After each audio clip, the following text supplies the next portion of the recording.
ግን ይሄ ብቻ አይደለም። የተፈናቀሉ ዜጎች አሉ መመለስ ያለባቸው። ከኦሮሚያ የተፈናቀሉ አማሮች፣ ከአማራ የተፈናቀሉ ትግሬዎች፣ ከጉራጌ የተፈናቀሉ የሆኑ ጎሳዎች፣ የተፈናቀሉ ሰዎች ኢትዮጵያውያን ወደ ቀያቸው መመለስ አለባቸው። ኢትዮጵያን መሸከም የማይችል የትኛውም የኢትዮጵያ ግዛት መኖር የለበትም። ይሄ ትክክል አይደለም። ሁለት ችግር ነው ያለው። አንዱ በተፈናቃይ ይነግዳል፣ ተፈናቃይ አንቆ ይዞ በእነሱ ይነግዳል ላለመመለስ። ሁለተኛ ሰው ሲፈናቀል የሚሰፋለት ይመስለዋል። አይሰፋም። ወንድም ወንድምን አፈናቅሎ አይሰፋለት። ኢትዮጵያ መሬት ችግር የለባትም። ከበቂ በላይ ለኢትዮጵያውያን ይበቃ ቦታ አለን። በየትኛውም ክልል የቦታ ችግር የለም። ኢንፍራስትራክቸር ችግር ሊሆን ይችላል። የተፈናቀሉ ዜጎችን መመለስ የሁላችን የቤት ስራ መሆን አለበት በሁሉም ቦታ። ከዚያ በኋላስ የታጠቁ ሰዎች ማስፈታት አለበት። ለምን የታጠቀ ሰው እያለ ይሄ ቦታ ይገባኛል አይገባኝ የሚል ከንግግር አልፎ ግጭት ቀስቃሽ ስለሚሆን ሰው ትጥቅ ፈቶ በህግ አግባብ ወደ እነዛ ጉዳዮች እንዲገባ ማድረግ ያስፈልጋል። የይገባኛል ጥያቄ የሚነሳባቸው ቦታዎች በአማራና ትግራይ መካከል ያሉ ባለፉት 30 ዓመታት ጥያቄያቸው ሲነሳ የነበሩ ቦታዎች አሉ።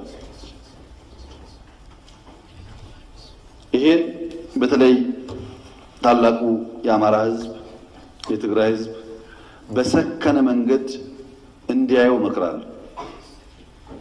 በመሬት ምክንያት መባላት መገዳደል አያስፈልግም።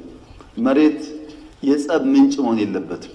ህዝቦች ተወያይተው ተመካክረው አንዱ አሸናፊ ለተሸናፊ ሳይሆን በዊን ዊን አፕሮች ጊዜ ወስደው በሰከነ መንገድ የትኛው ክልል መኖር ነው የሚፈልጉ መወሰን ይችላል። ሲዳማ ላይ አድርገናል፣ ደቡብ ምዕራብ አድርገናል፣ ትናንት አድርገናል፣ ወሰነናል። በሰከነ መንገድ ሰዎች ወስነው ሰው ሳይሞት ማድረግ ይቻላል። ከዚያ ውጭ ያለው አማራጭ ጥሩ አይደለም። ጥቅም የለውም። መነጣጠቅም ጥቅም የለውም። ዘላቂ ሰላም ማምጣት አማራን እንዳለ ቆርጦ ከትግራይ ጉልበትና ማንሳት አይቻልም። ትግራይም እንደዚህ ተፈጥሮ አብሮ የሚኖር ህዝብ ነው። ዋናው አስፈላጊ ነገር ሰላም ነው።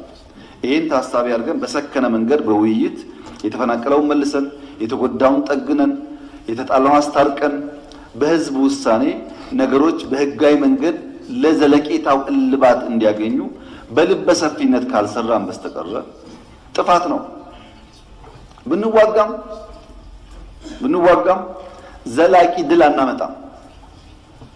ታውቃላችሁ ሁላችሁም ዚያድ ባሬ አዋሽ 40 ደርሶ ነበር። አዋሽ 40 ደረሰ ማለት አዋሽ 40 ለዘላለም ወሰደ ማለት አይደለም። በሆነ ጊዜ የሆነ ሰው ሊይዝ ይችላል፣ ይቀያየራል። ዘላቂ ሰላም ህጋዊ መንገድ መከተል ግን ጥቅም ይኖረዋል። ኢትዮጵያውያን ምክር እንግዳ ነው ይላሉ። ምክር እንግዳ ነው፣ ከጋበዙት ያድራል፣ አሊያ ግን ጥሎ ይሄዳል። መመካከር ጥሩ ነው፣ መስከን ጥሩ ነው። በህጋዊ መንገድ ማየትም በጣም ጠቃሚ ይሆናል። ያን አድርገን እንደው ከዚያም ያለውን እንትን ማርገብ ያስፈልጋል። ጦርነት ለማንኛውም የኢትዮጵያ ክፍል አይጠቅምም። ማንም የሚጋጭ ኃይል ስሙ ብዙ ቢሆንም ከኢትዮጵያ መንግስት ጋር ተነጋግሮ በሰጥቶ መቀበል መርህ ህግ ተከትሎ ሊስማማ ፍላጎት ካለው የኢትዮጵያ መንግስት እጁን ዘርግቶ ይቀበላል። በቲፒኤልኤፍ አሳይተናል። ይሄ በግንቦት 7 አሳይተናል። ከዚህ ቀደም በኦነግ አሳይተናል። ብዙ ፓርቲዎች እኮ መጥተው ኢትዮጵያ ውስጥ እኛ የምንፈልገው ሰላም ነው። ለዚህ ነው ካቢኔያችንም የልዩ ልዩ ፓርቲ አመራሮች ያሉበት ካቢኔ የሆነበት ምክንያት ከምንባላ በጋራ ብንሰራ ይሻላል ብለን እዚህ ላይ ታሳቢ ደረግ ብዬ ማነሳው ጉዳይ ከጦርነት በኋላ ያሉ ስራዎች አታካሽ ናቸው። ቀላል ስራዎች አይደሉም። አሜሪካን ሀገር በ19ኛው ክፍለ ዘመን ሰሜንና ደቡብ ተዋግተዋል። ታውቃላችሁ ሁላችሁ። ጦርነት ካበቃ በኋላ ተስማምተው አንድ ሀገር መስለው ለመሄድ 12 ዓመት ፈጀባቸው አሜሪካኖች። ከጦርነት በኋላ በማግስቱ እርቅ የሚባል ነገር የለም። በማግስቱ መተማመን የሚባል ነገር ስራ ይፈልጋል። ስፔን ብንወስድ ከ1936 እስከ 39 ባለው ውጊያ ከተዋጉ በኋላ 38 ዓመት ፈጀባቸው ተስማምተው ተግባብተው እንደ አንድ ሀገር ዜጋ አብረው ለመኖር። ቁርሾ ለትውልድ ይሸጋገራል። ቀላል አይደለም። በአፍሪካም በናይጄሪያ በአንጎላ በኢትዮጵያ ብዙ ሀገር ማየት ትችላላችሁ። ተጣላን ታረቀን አለቀ የሚባል ነገር የለም። ይቀጥላል ነገርየው። ይሄንን ስራ ሁሉም ከግምት ቢያስገባ ጥሩ ነው። የተጎዱ ክልሎች በሚመለከት በበጀት ከያዝነው በተጨማሪ መልሶ ለማቋቋም በጣም በርካታ ዜጎች፣ የዲያስፖራ አባላት፣ የኢትዮጵያ ሀብታሞች፣ በጎ አድራጊ ድርጅቶች፣ የተራድኦ ድርጅቶች በጣም በብዙ ረድተዋል። መንግስትም የአቅሙን እየሞከረ ነው ያለው። ይሄ ይቀጥላል። ከጥቅምት ወር ወዲህ ብቻ በአፋር በአማራና በትግራይ ክልል 370 ሺህ ቶን የምግብ እርዳታ ሄደዋል። ባለፉት ወራት ማለት በጣም ብዙ እርዳታ ነው ሄደው።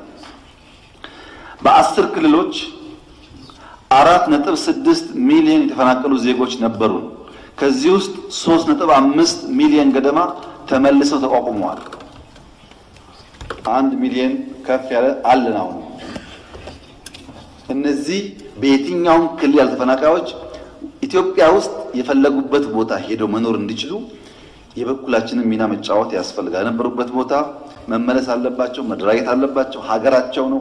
ይሄን ሁሉም ከልቡ አምኖ የሚሰራ መሆን አለበት።